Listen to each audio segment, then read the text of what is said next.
Magandang araw sa inyong lahat, mga kababayan kong Pilipino, bayan kong Pilipinas. Mga mamayan ng Pilipino, mayroon naman tayong nabalitaan ay tungkol kay ex-former President Roa Duterte. Ito ay mayroon siyang tinatawag na mayroong information na i-arrest si dating Presidente Roa Duterte. Kasi si spokesman Harry Roque, meron siyang source. Tatlo ang kanyang source. Hindi alam.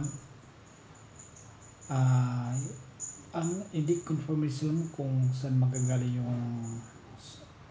yung arrest warrant na yan, kung magagaling ba sa ICC or ano. At isa dito ang isang complainant ay dating Senadora Trillanes. Yun. Guys, kung mangyayari yan, i-arrest si former President Roa Duterte, ex-president, no? Malamang magulo ang Pilipinas.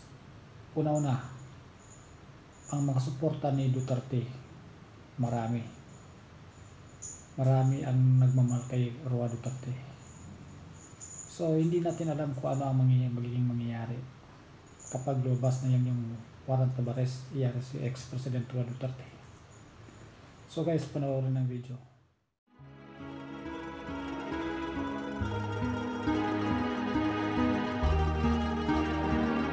Dante, kanino umano galing itong impormasyon ni Atty. Roque ukol sa paglalabas ng arrest warrant laban kay dating Pangulong Duterte? Aga sa naging pahayag kagabi ni dating Presidential Spokesperson Secretary Harry Roque, mayroon anya siyang tatlong mapagkakatiwalaang source na pinanggagalingan dito sa kanyang nakuhang impormasyon at mayroon pa nga daw dito aga ay nagtatrabaho mismo sa gobyerno.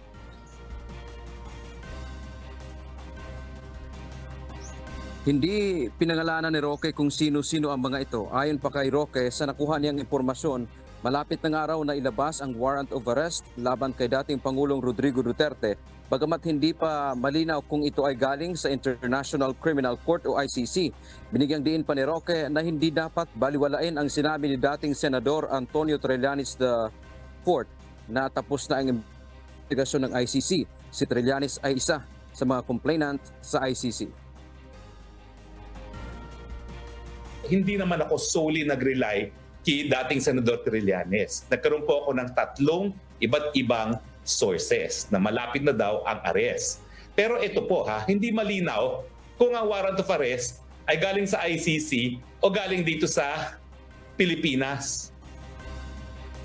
Bagamat sa nakuhaan niya niyang impormasyon, hindi naman daw kasama si Vice President Sara Duterte sa warrant. Dagdag pa ni Roque, may nakuha rin siyang impormasyon na maaaring manggaling dito sa Korte sa Pilipinas ang arrest warrant. Isa sa tinitingnan ng dating opisyal na posibleng kasuhan ng sedition ang dating presidente dahil sa pahayag nitong kakalas o hihiwalay ang Mindanao sa Pilipinas. Kasunod na rin ito ng mga pahayag ng mga dating cabinet secretary mismo ng dating Pangulo na sina Secretary Eduardo Anyo at Secretary Carlito Galvez Jr. Yung dating tao ni Presidente Duterte, Secretary Anyo at Secretary Galvez, anong sabi nila? We will meet any threat to secede from the Republic with force. Ano ibig sabihin yan? Gagamitan namin ng dahas, poprotektahan namin ang territorial integrity ng Pilipinas. Maging ang isyu ng pagbuwag din umano sa Task Force Davao ay nakarating na rin sa kanya na mainit na usapin ngayon sa lugar.